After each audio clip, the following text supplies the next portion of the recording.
Hey guys, today I'll show you a horror thriller TV series named Locke&Key Season 1. Spoilers ahead, watch out and take care. The drama begins with a man who was returning home with groceries as usual when a sudden phone call shattered his peaceful life. The woman on the other end informed him that Rendell Locke was dead. The man, alarmed, rummaged through his belongings, retrieving important photos and documents. He then opened a hidden safe and took out a flame-shaped key, which he inserted into his chest. Instantly, flames consumed him and engulfed the entire house, burning it to the ground. 3 months later, the Locke family moved from Seattle to his hometown. Bode, the youngest, was the only one excited during the journey, trying to spark conversations. However, his older siblings, still grieving their father's loss, were uninterested and weary from the long trip. Upon arriving in the small town, their mother took them to an ice cream shop for a brief respite. The shopkeeper, a young man named Scott, gave them a free treat, saying that the news of their move had spread throughout the town. Soon after, the Locke family drove to their new home, the ancestral house of their father. They were surprised by its grandeur. At the same time, their uncle arrived to greet them, and everyone quickly settled in. Amid the hustle and bustle, the family couldn't help but reminisce about Rendell, who had been tragically murdered. It's revealed that Rendell was enjoying his wife's painting when an unexpected visitor, Sam, arrived. Sam was one of Rendell's students. Rendell, a school counselor, had been helping the reclusive Sam. He had even encouraged Bode's older brother to befriend Sam, but Sam betrayed their trust. He entered the house with a gun, demanding information about the Keyhouse. He didn't hesitate to shoot Rendell's wife when she tried to intervene. Hearing the commotion, Bode's older brother, Tyler, rushed to the scene, banging on the door in desperation.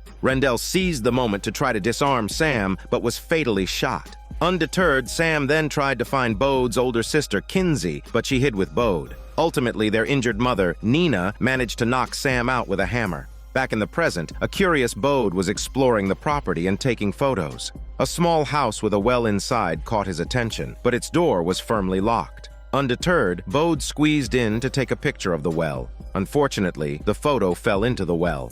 As he was about to leave, the photo mysteriously reappeared at the well's edge. Startled, Bode called down the well, and to his shock, a woman's voice responded. Terrified, he fled and immediately told his family about the encounter. However, because the door was locked and his story sounded too far-fetched, they dismissed it as bullshit and a figment of his imagination due to fatigue. The next day, Tyler and Kinsey went to school. As new transfer students, they naturally didn't have any friends. Moreover, the news of their father's death had spread throughout the town, making Kinsey reluctant to interact with her classmates. She was so withdrawn that she didn't even dare to go to the cafeteria for lunch. Fortunately, the shopkeeper Scott, who had given them free ice cream, was also a student at their school. He approached Kinsey, struck up a conversation, and invited her to join him and his friends. Compared to Kinsey, Tyler was much luckier. As a hockey player, he quickly made 2 friends thanks to his impressive skills on the ice. Meanwhile, Bode was at home, snacking and watching Daniel C.C. movies when he suddenly heard whispering voices.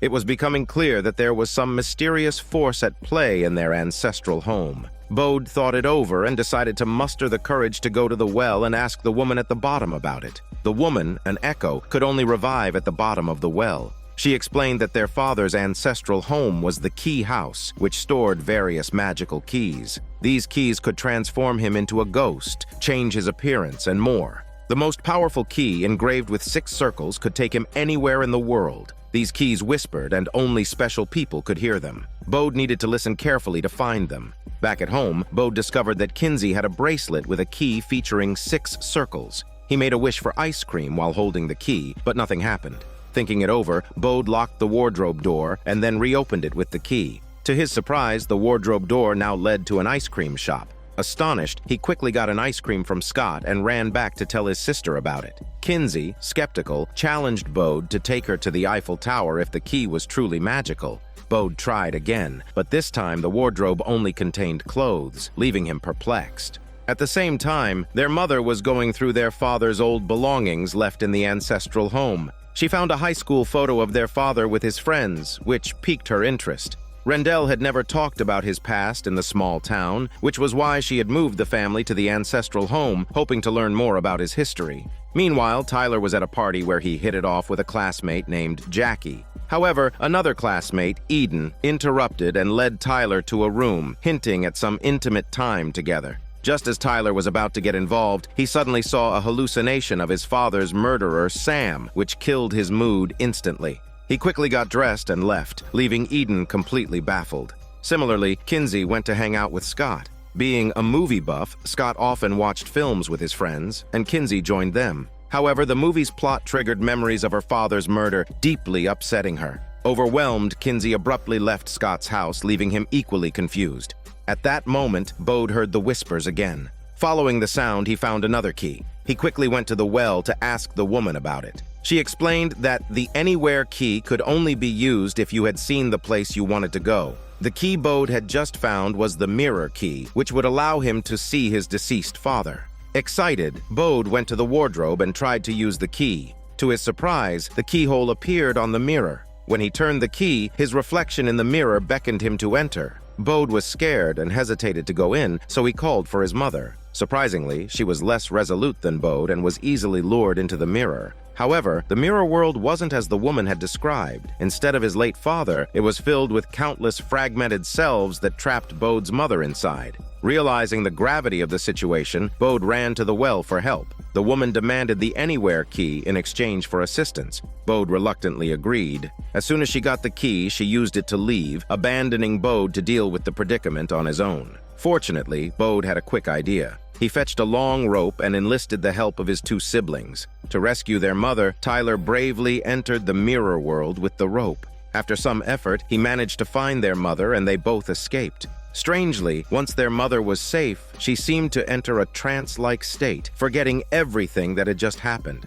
Meanwhile, the woman from the well found Sam, intending to continue her unfinished business. The following day, their mother acted as if nothing had happened, going about her household chores. Bode theorized that adults couldn't remember magic. After all, Kinsey could still see her reflection in the mirror. Bode decided not to mention the mysterious woman from the well, simply saying that he had accidentally lost the Anywhere key. Tyler and Kinsey didn't think much of it and went off to school. Tyler's friend came to pick them up and casually mentioned a rumor about the Keyhouse. According to the story, a woman had gone mad upon entering the house and was now in a vegetative state at a mental institution. The tale made Tyler uneasy. Back at home, Bode found another key, this one with a human head engraved on it.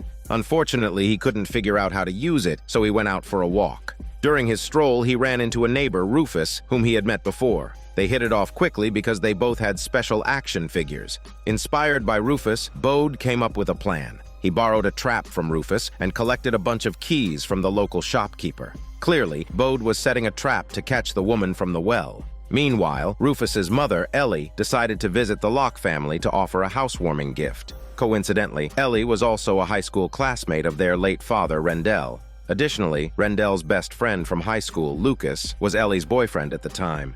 Cutting to the woman from the well, she was using the Anywhere key to indulge without restraint. She first went to enjoy a sumptuous meal, eating voraciously, much to the astonishment of other customers and waitstaff. She then used the key to visit a clothing store, quickly assembling a new outfit. Afterward, she attended a party where she seduced a man and subsequently strangled him to death. At school, Scott approached Kinsey for a chat. Not only was he not upset, but he also invited Kinsey to watch a short film he was making. Coincidentally, Nina arrived at the school to handle some transfer paperwork. There, she met an English teacher who had previously taught Rendell and knew his friends. This was how she learned that her husband Rendell and his friends had once been involved in an accident, something he had never mentioned to her. Seeking the truth, Nina decided to ask Ellie about it. She discovered that during their graduation, Rendell and his friends had gone to explore an underwater cave in the town. They forgot about the rising tide, leading to the tragic drowning of 3 students, including Ellie's boyfriend, Lucas.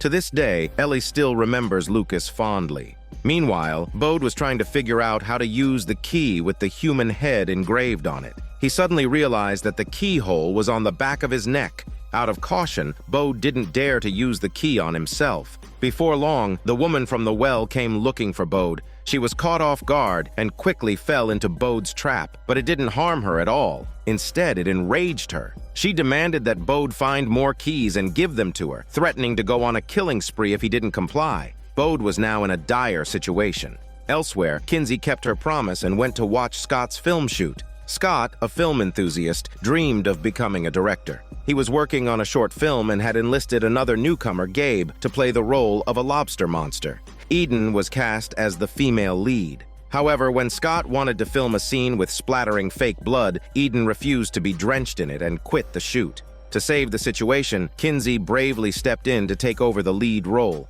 But during filming, her trauma was triggered again, preventing her from finishing her scenes. That evening, Nina asked her brother-in-law again about Rendell's accident, but it was as if his memory had been wiped clean. He couldn't recall anything from that time. Meanwhile, upstairs, Bode was deep in thought and finally decided to use the head key. As he turned the key, Bode instantly froze. Interestingly, another Bode suddenly appeared nearby, standing before a strange chest that emitted a peculiar glow. Apparently, this key allowed Bode to create another version of himself, along with a mysterious treasure chest. Coincidentally, Tyler and Kinsey noticed the frozen Bode and came in to check on him. To their surprise, the second Bode emerged from the box and invited them to join him inside. Tyler and Kinsey arrived just in time to see what was happening. At Bode's invitation, they all entered the chest together. It turns out, the head key allowed them to enter Bode's mind. As a child, Bode's mind was filled with entertainment facilities and stored all his memories, including those of his father telling him stories. While watching these memories, the three of them felt as if they were there, though they couldn't interact with the people in the memories. After witnessing the power of the key, Bode removed it, causing the two versions of himself to merge back into one. He then shared with his siblings how he could hear the keys whispering to him and expressed his curiosity about entering their minds. However, Tyler and Kinsey were reluctant. Tyler suggested he should be the one to keep the keys safe. Bode then revealed the woman from the well's intention to steal the keys, prompting Kinsey to suggest that Tyler take the mirror key while she held on to the head key to avoid losing them all at once.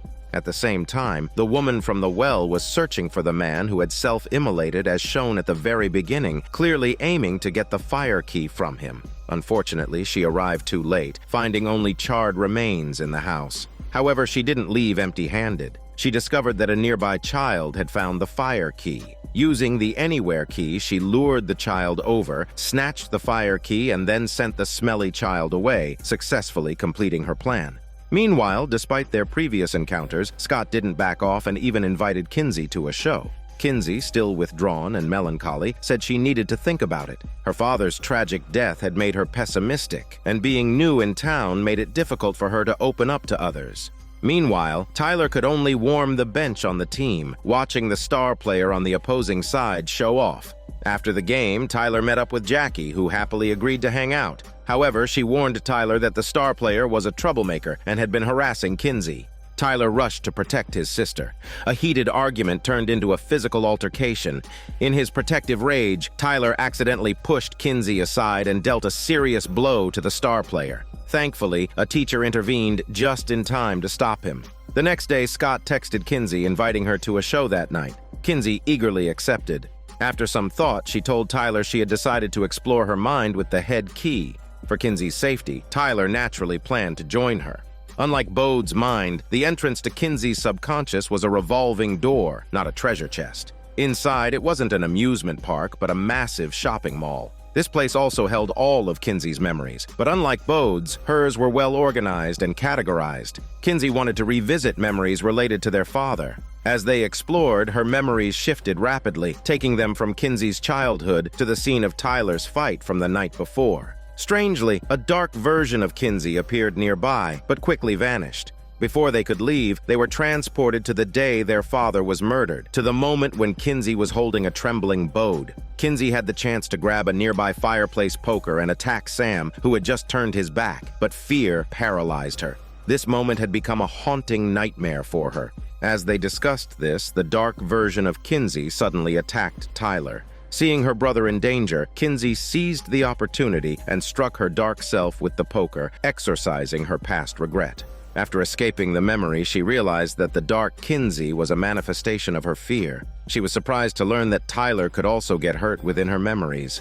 That evening, while Nina was having dinner with Ellie, they chatted about family matters. Nina mentioned her decision to quit drinking and casually brought up Bode's conversations with someone in the well. Ellie's expression changed upon hearing this. Meanwhile, at the Locke house, Bode heard whispers again. This time, he retrieved a skeleton key from an ancestral portrait. There happened to be a skeleton door nearby, so Bode decided to try it. As he stepped through the door, he turned into a ghost, and his body collapsed. As a ghost, Bode was invisible to the living but gained the ability to fly at high speed. He flew to the family cemetery where he encountered the ghost of his ancestor. Bode asked if he had seen Rendel's spirit. The ancestor explained that only those who died in the town could linger as ghosts, and that Rendel might have chosen to reincarnate rather than stay in the cemetery. Interestingly, the ancestor turned out to be Rendel's great-grandfather. He mentioned that Rendel and his brother used to explore with the keys. Sensing that his mother was about to return home, Bode quickly said goodbye and left. Upon returning home, he witnessed Ellie opening the well house door and calling out to Lucas. When there was no response, Ellie's face turned pale. At that moment, Tyler noticed something strange about Bode and tried to wake him up. Bode had just returned to his body, nearly giving Tyler a heart attack. Nina had just gotten home and encouraged Kinsey to go out with Scott to see the show, urging her not to stay so downcast. Reluctantly, Kinsey agreed. However, upon arriving at the theater, she had a change of heart. She headed to the nearby woods and used the head key to enter her mind. After a while, Kinsey managed to subdue her fear and brought it out into the real world, burying it on the spot. Little did she know the woman from the well observed the entire scene. At the same time, back at home, Nina, who was flipping through Rendel's yearbook, discovered 2 pages filled with Omega symbols, the same symbol that was tattooed on the killer Sam's hand. It seemed that Rendel's death might not have been an accident after all.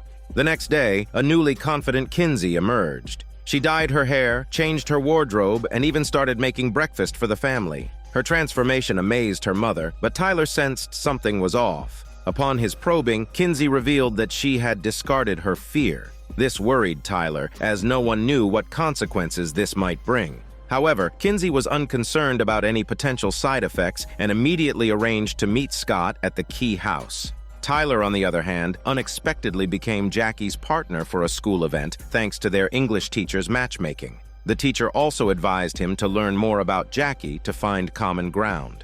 Meanwhile, Nina sought to contact Rendel's high school friends and asked Ellie for help. Ellie revealed that one female classmate had a stroke and was now in a mental hospital, and another male classmate had died in a fire a few months ago. Only she remained alive from the group photo. Despite this, Ellie mentioned a small room in the basement and took Nina there. Nina inquired about the Omega symbols, but Ellie claimed to have no memory of them. However, as Nina tidied up, Ellie seemed to be searching for something specific. Simultaneously, the hospitalized classmate received an uninvited visitor, the woman from the well. The two appeared to know each other, and the woman revealed that the patient was Rendel's ex-girlfriend. Unable to speak, the patient listened as the woman bluntly stated her intent to enter her mind and extract secrets. Bode learned from Rufus about the connection between Lucas and Ellie. Back at home, he delved into the history of the Keyhouse and the well house. Shockingly, the woman from the well appeared in a photograph, waving at him. Terrified, Bode immediately dropped the book. To prevent the woman from accessing the Keyhouse again, Bode plugged the keyhole with chewing gum.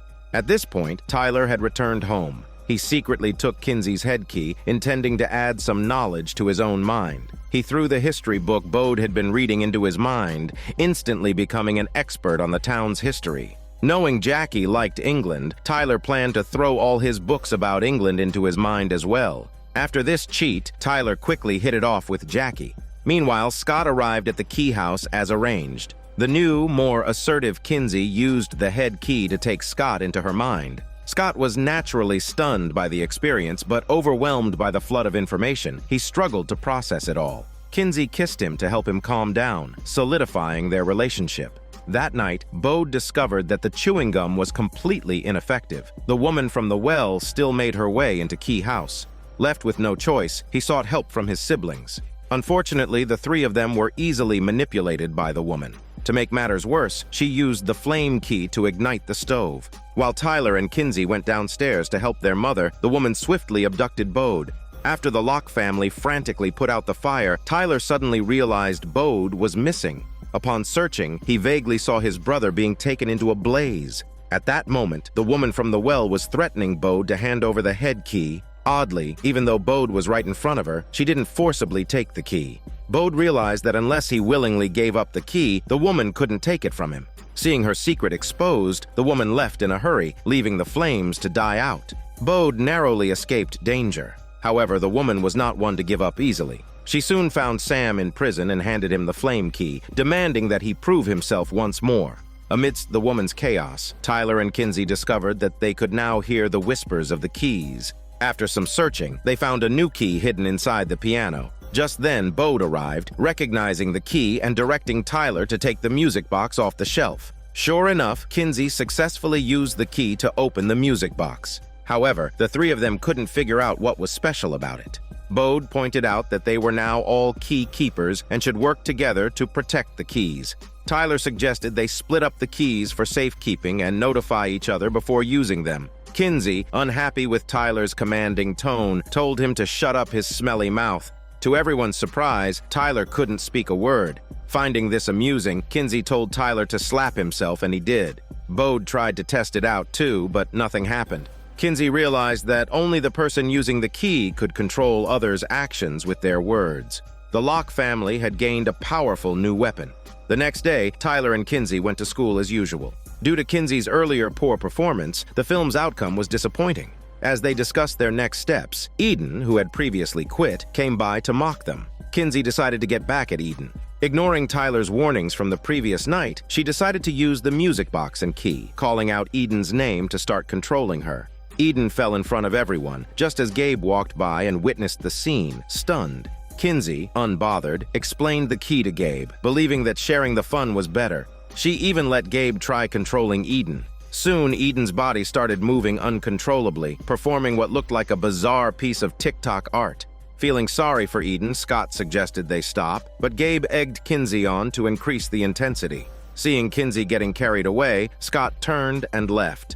As Kinsey and Gabe's antics escalated, and with bystanders recording the scene for laughs, it wasn't long before Tyler saw a video of Eden's humiliation online. Realizing his sister had used the key without permission, he decided to have a serious talk with her. Back at home, Nina suddenly heard noises coming from the basement. Frightened, she immediately locked the basement door. To her surprise, it was Ellie down there. Ellie claimed that Rufus had left a toy in the basement, and she had entered the Locke house without permission to retrieve it. After a series of apologies, Nina forgave her. However, Nina noticed a familiar scar on Ellie and asked about it. Ellie explained that it was from an old bike accident. Nina, however, was skeptical. She quickly found the teacher and explained the situation, revealing that Rendell had an identical scar that he said was a burn. Clearly, both Ellie and Rendell were lying. Nina asked the teacher to help her uncover the truth.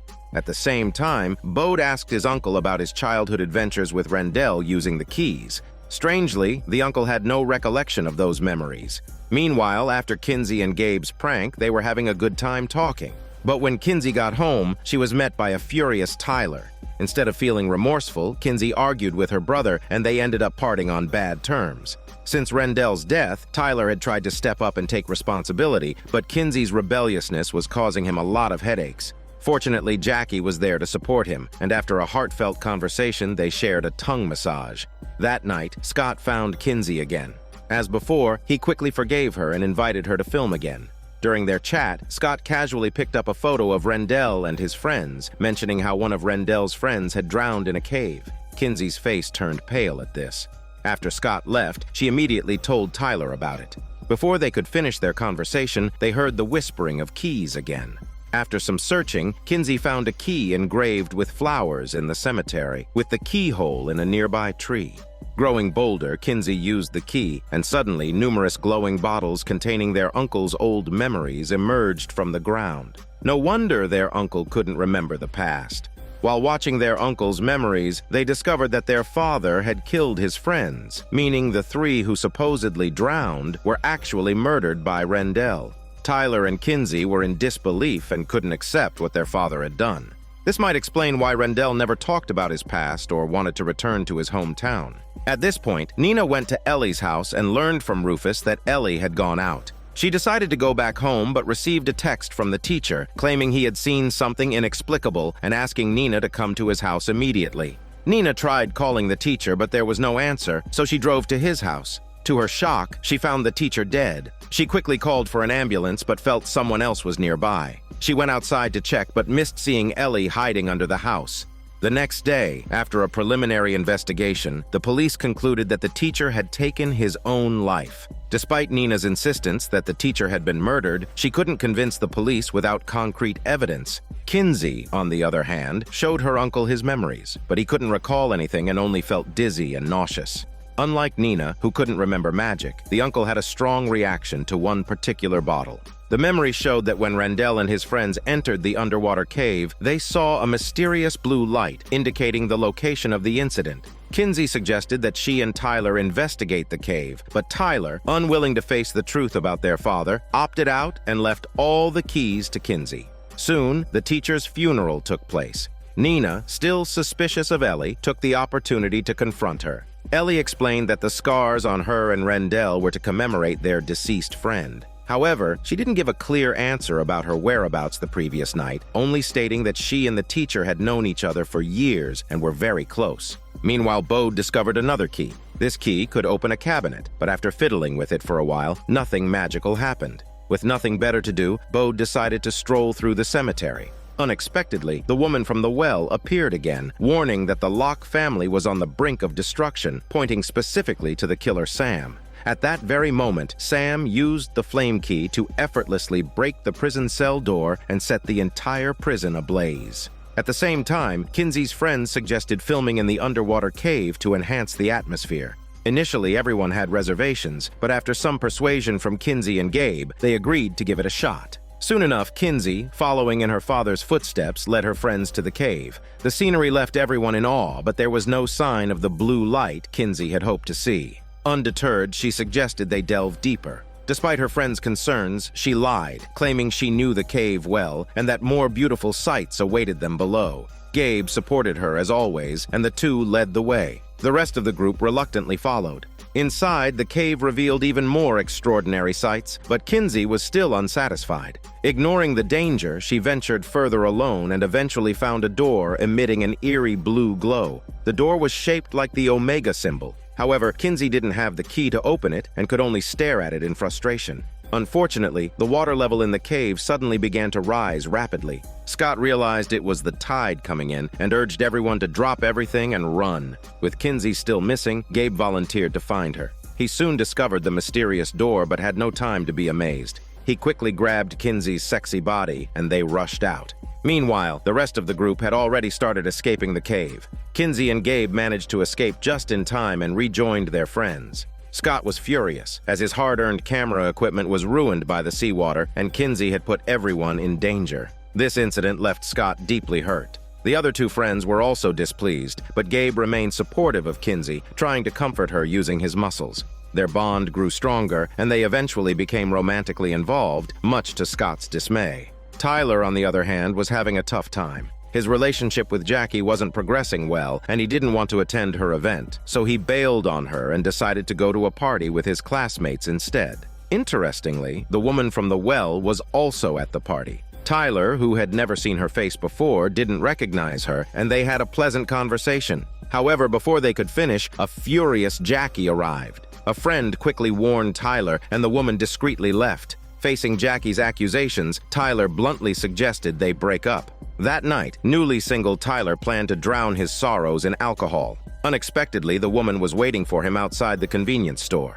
Late at night, their conversation grew increasingly flirtatious, and she invited him into her car. Unbeknownst to Tyler, he was falling into a trap. At the same time, their uncle was driving from the Locke house to Boston for work, giving Sam the perfect opportunity to deliver another nasty surprise to the Locke family. Before we proceed, let's delve into the past of Rendell and his killer, Sam. It all began during a biology lab class. Sam seized the opportunity when the teacher stepped out and started playing pranks with a dissected piglet. Unfortunately, he was soon caught red-handed by the teacher. Soon after, Rendell, the school counselor, called Sam in for a talk. Rendell understood that Sam's misbehavior was a cry for attention. However, Sam's frequent antics had become a headache for the principal. Rendell didn't want Sam to end up as a troublemaker on the streets, so he decided to help Sam get back on track. As they talked, Sam suddenly heard a woman's voice coming from a painting on the wall, which puzzled him. Rendell explained that this was their family's ancestral Keyhouse, and thus began the nightmare.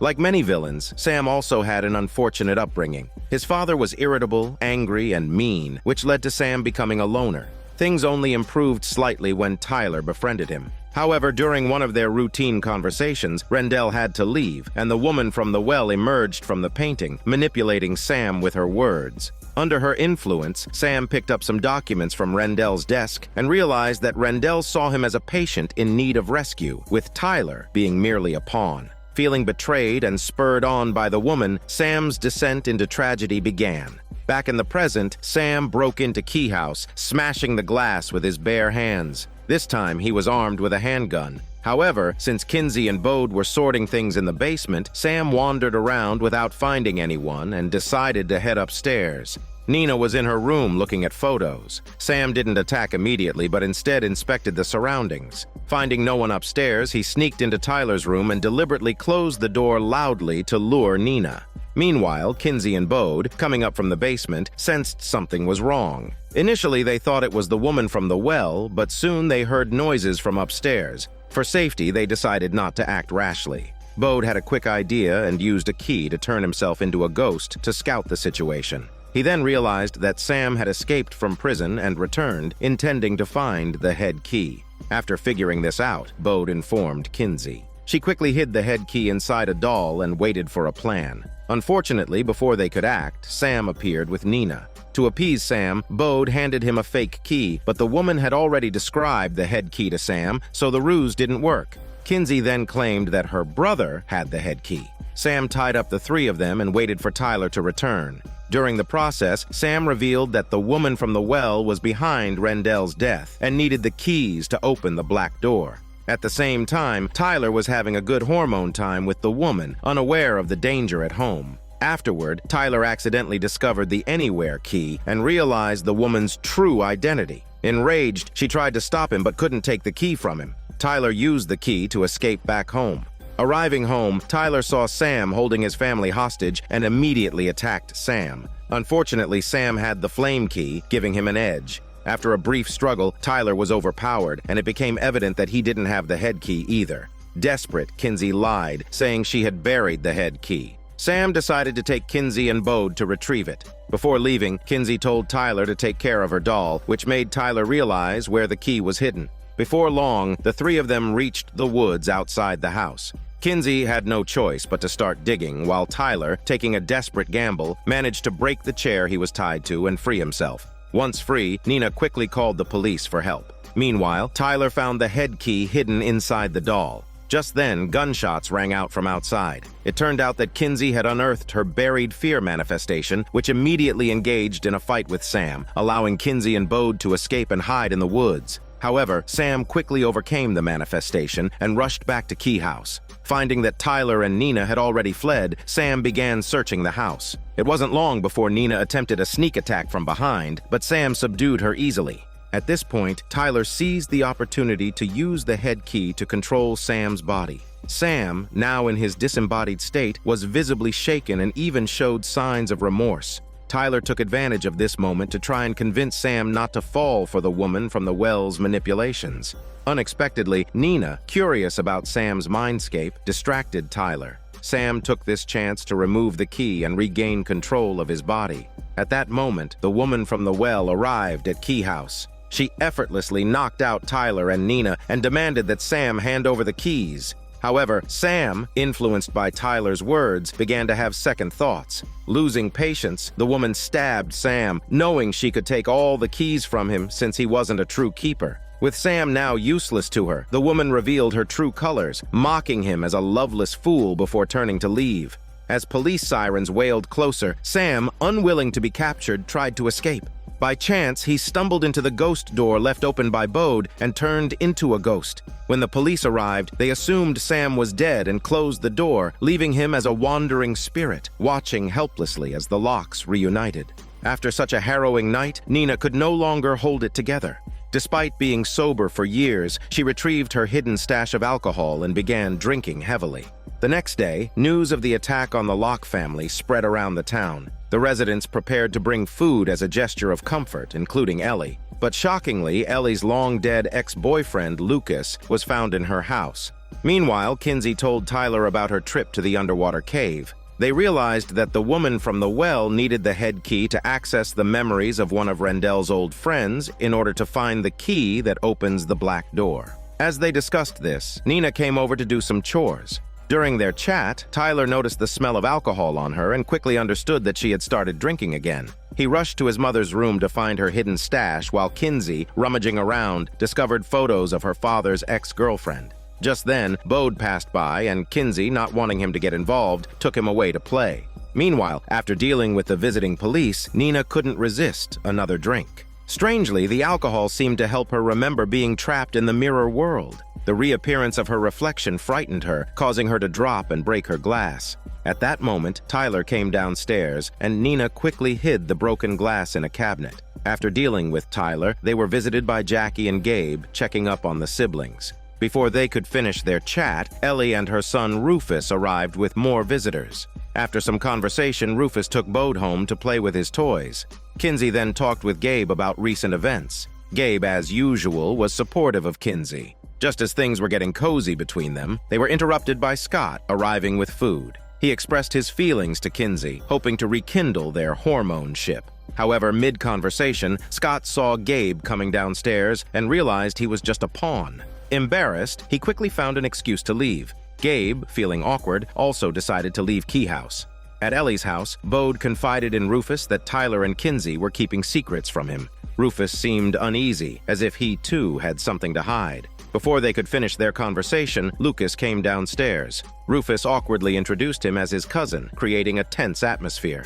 Back at Keyhouse, Nina discovered that the broken glass she had hidden in the cabinet was miraculously whole again. She immediately told Kinsey, who was passing by. To prove it, Nina placed the doll she had hidden a key in into the cabinet. Sure enough, after opening and closing the cabinet, the doll was restored. Nina then recounted her experiences in the mirror world, causing Kinsey to panic. She quickly sought out Tyler to share the news, realizing the cabinet could indeed restore objects. However, Kinsey was concerned that her mother needed to drink to remember these events, and the siblings were reluctant to rely on this method to help their mother protect the keys. As the situation grew more complicated, Tyler noted that it was low tide and suggested they visit the underwater cave again. With their previous experience, they quickly reached the black door. This time, they also found a stone nearby with the names of the key keepers, including Rendell and his friends. They realized that only Ellie and Rendell's ex-girlfriend were still alive. Ellie wouldn't help, and Rendell's ex was now a psychiatric patient.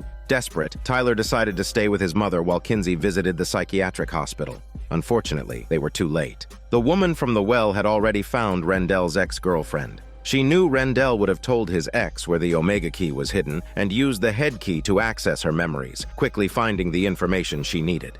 At the psychiatric hospital, Kinsey realized something was wrong and rushed to the ward, but she was too late. She narrowly missed the woman. Thankfully, Rendell's ex-girlfriend managed to give Kinsey an important clue. Ellie's ex-boyfriend Lucas was actually the woman from the well. The woman, now back at Ellie's house, used the identity key to transform into Lucas. That night, as Lucas, she told Ellie that Rendell had hidden the Omega Key in his Mindscape. Ellie understood Lucas's plan and knew the world was in grave danger. In a moment of desperation, Nina tried putting her husband's urn into the cabinet, hoping to resurrect him. Sadly, no miracle occurred, and she was so distraught that she smashed the urn. Kinsey immediately ran to comfort her mother. After calming her down, she relayed the information about Lucas to Tyler. He then realized that among his father's ashes was a key engraved with the Omega symbol. Let's rewind the timeline to 6 months ago. At that time, Ellie, who was a gym teacher, received news that Rendell had been killed by Sam. The moment she saw the Omega tattoo on Sam's hand, she knew something was terribly wrong. She quickly called an old friend, the man from the opening scene leading to the events at the beginning of the show. 3 months ago, Ellie was having dinner at home with her son when, unexpectedly, her ex-boyfriend Lucas showed up, leaving her deeply shocked. Prior to this, Ellie had sneaked into Keyhouse's basement, ostensibly to find a toy for her son, but in reality, she was searching for a crown. This crown, called the Crown of Shadows, was something Lucas seemed intent on using for a significant purpose, and he demanded that Ellie find the key to activate it. Unfortunately, Ellie didn't find the key. While they were discussing this, the teacher happened to be outside and took photos of them. The teacher then called Nina to come over, which led to the events of the night the teacher was killed. The real murderer was, of course, Lucas. Fearing the teacher would disrupt his plans, he killed the teacher, despite Ellie's desperate attempts to stop him. When Nina arrived, Lucas used the anywhere key to escape, leaving Ellie to hide in the shadows and flee when Nina was distracted. Back home, Ellie could no longer bear the situation and shot Lucas with a revolver. To her surprise, Lucas instantly resurrected, the bullets having no effect. Lucas, enraged, revealed that as an echo, he couldn't be killed. He warned Ellie that if she betrayed him again, he would tear her son to onion pieces. Back to the present, after rewatching the footage of Rendell's murder, Tyler and Kinsey were certain that their father had indeed killed Lucas. Although they still found it hard to believe that Lucas could resurrect, they knew that the woman from the well would definitely come for the Omega Key. Just then, Bode passed by. Tyler and Kinsey wanted to protect him by keeping him out of it, but Bode insisted on knowing the truth. They showed him the memory clip, and Bode quickly realized that Lucas was the person living at Ellie's house. The siblings then remembered a key that could change someone's appearance, which made everything seem to fall into place, except for the mystery of Lucas's resurrection. Meanwhile, Lucas demanded that Ellie go to Keyhouse and retrieve the key from Rendell's ashes, leaving Ellie in a difficult position. As for the Locke siblings, they pretended everything was normal and continued going to school. Bode, however, went to see Rufus and explained everything. Rufus immediately brought out the Crown of Shadows, reminding Bode that they needed to find the key to have any chance of defeating the devil Lucas.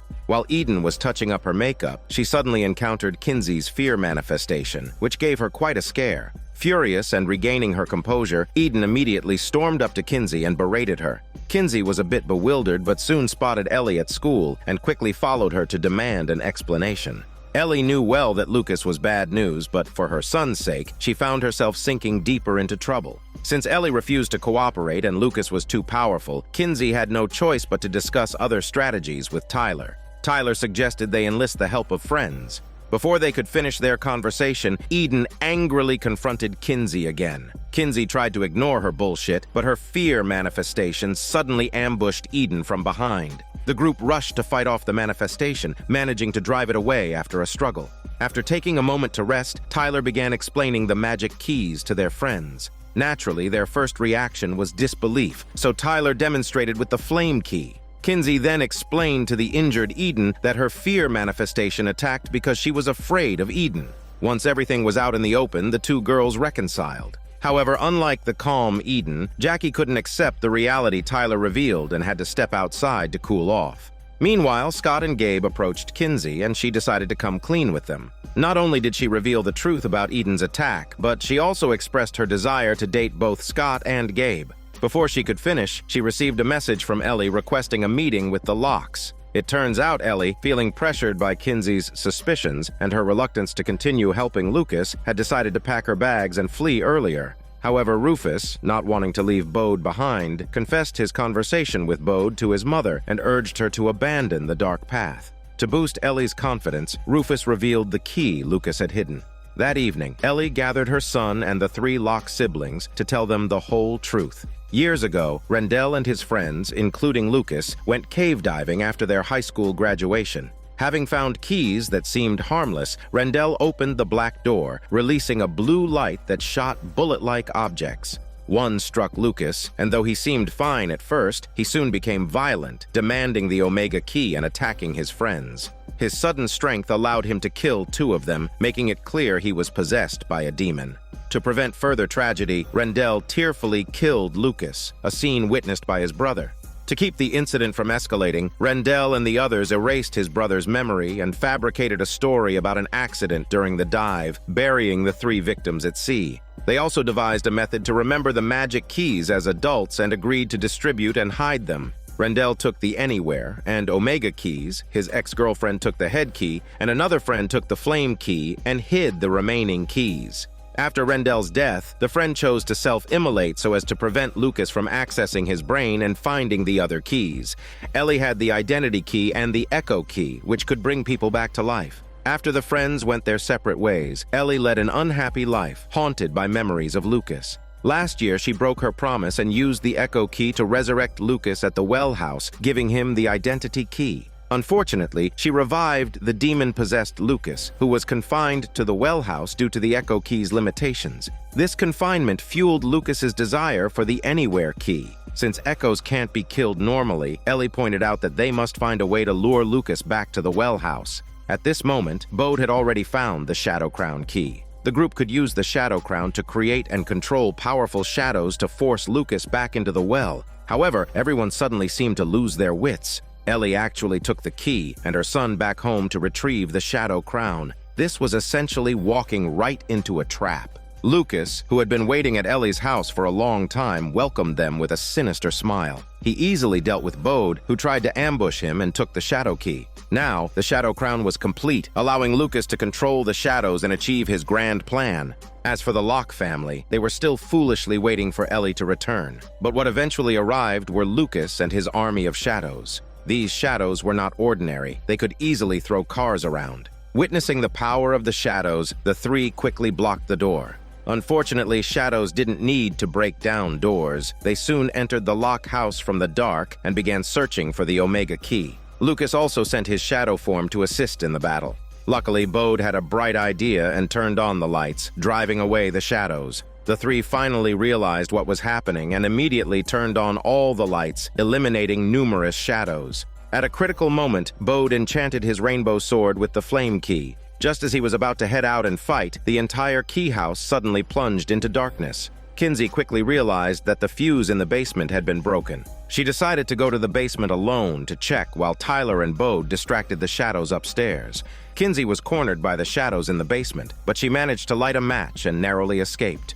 Meanwhile, Shadow Lucas found the alone Bode. Bode showed no fear and charged forward, stabbing the shadow with his flaming sword, which easily destroyed it. At that moment, Kinsey restored the power, bringing light back to the Keyhouse. Lucas was found lying unconscious downstairs and the Omega Key had not been stolen. Now, they faced the dilemma of what to deal with Lucas. Since Ellie couldn't be trusted, they couldn't use the Echo Key to put Lucas back in the well. Kinsey suggested sending Lucas back through the black door. Tyler was initially against the idea, but after thinking it through, he agreed there was no better option. To ensure Bode's safety, they decided not to let him go to the sea cave. Hearing this, Bode ran to Ellie's house to find Rufus. Soon, their classmates arrived and expressed their willingness to help. After a lot of effort, they returned to the sea cave. Just before opening the door, Kinsey had second thoughts. But with the tide rising and Lucas showing signs of waking up, they had no choice. Kinsey told everyone to stay vigilant and watch out for the glowing bullets that might shoot out.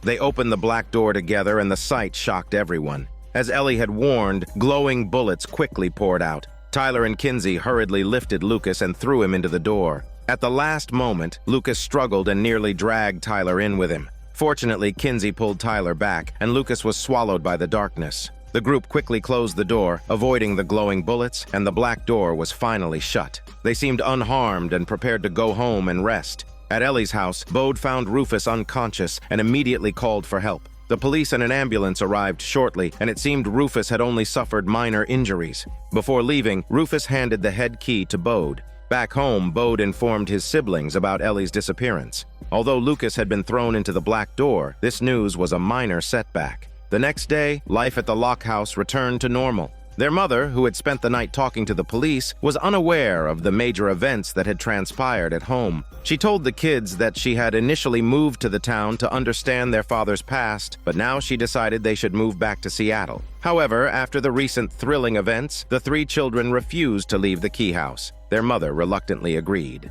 Days passed, and Ellie was still missing. Rufus was taken in by his uncle. The three Locke children inherited their father's mission and became the new keepers of the keys. The family finally emerged from the shadow of their father's death, allowing his soul to rest in the town. Tyler rekindled his romance with Jackie. After Scott voluntarily stepped aside, Kinsey started dating Gabe, who had always supported her. However, Kinsey had no idea that Gabe was actually Lucas in disguise. It's revealed that on the night of the final battle, Lucas used the identity key to transform Ellie into his likeness. When Bode killed the shadow, it was actually Ellie lying downstairs. The group didn't notice that the lying Lucas wasn't wearing the shadow crown. Worse yet, at the black door, a glowing bullet had actually hit Eden. Just as Lucas had planned, the newly turned demon Eden now had an insatiable appetite, representing the sin of gluttony.